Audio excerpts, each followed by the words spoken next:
All right, guys, we're gonna start the process of making a trivet. So I always want to encourage you to wedge your clay when you're starting to work with your clay.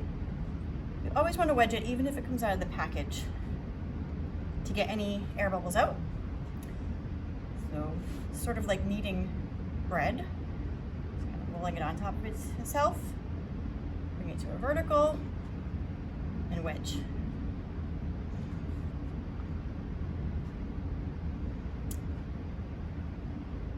At that point, working on your canvas, you can start to flatten it.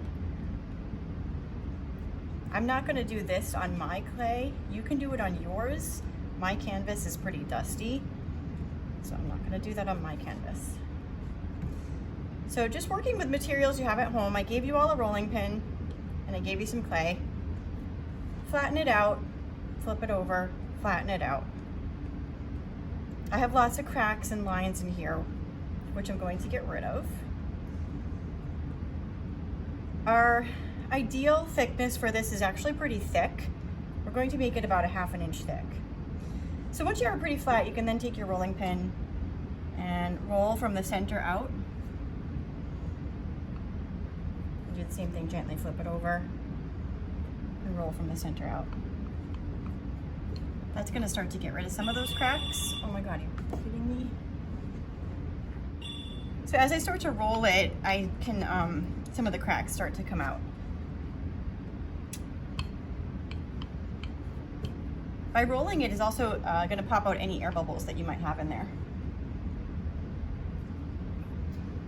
So I have a variety of templates here, depending on the size that you want. I don't really have a size restriction or limitation for you. Anything you want is good. Just remember that the clay does shrink about 8%. So it's going to be a little smaller than you initially start with. So you can take anything circular, square. I mean, really, it doesn't have to be circle or square. And you can put it on there as a template and trace around it. So I think I'm going to try a circle. Once you cut the circle, or whatever the shape is, once you cut it, you'll have a better idea if your exterior, your perimeter is even. But I don't want to go too much thinner than that, especially if you're going to end up doing a low relief and carving into it. You don't want to go, you don't want it to be too thin.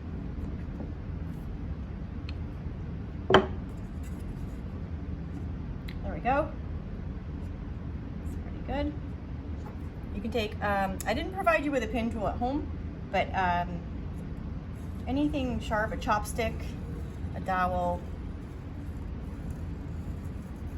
a knife if you have to, will work. And never rip the clay, always slice the clay. You can take off the extra.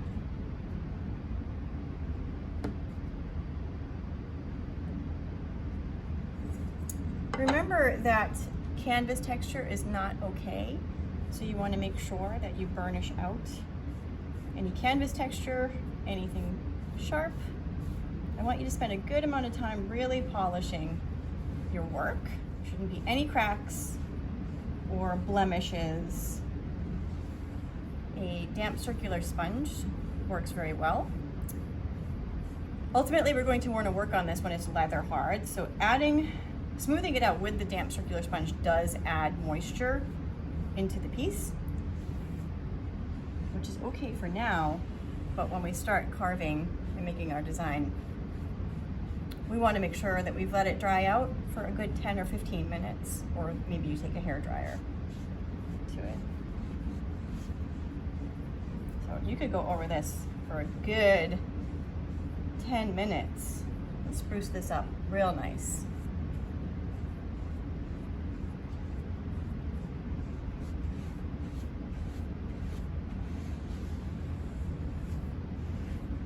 I don't want to pick it up because I'm going to get fingerprints in it, so I think I'll let it firm up a little bit, get a little more leather hard, then I'll flip it over and clean up the rest of it.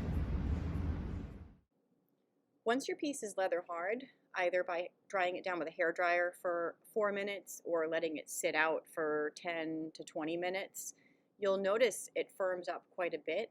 It's a lot easier to cut through and retain its shape without distorting. If you tried to do this with wet clay, it just, you wouldn't be as successful. So this is Ainsley working here on a piece of honeycomb that she's designed for her trivet. And when I spoke with her about this, we said it was sort of like cutting a block of cheese.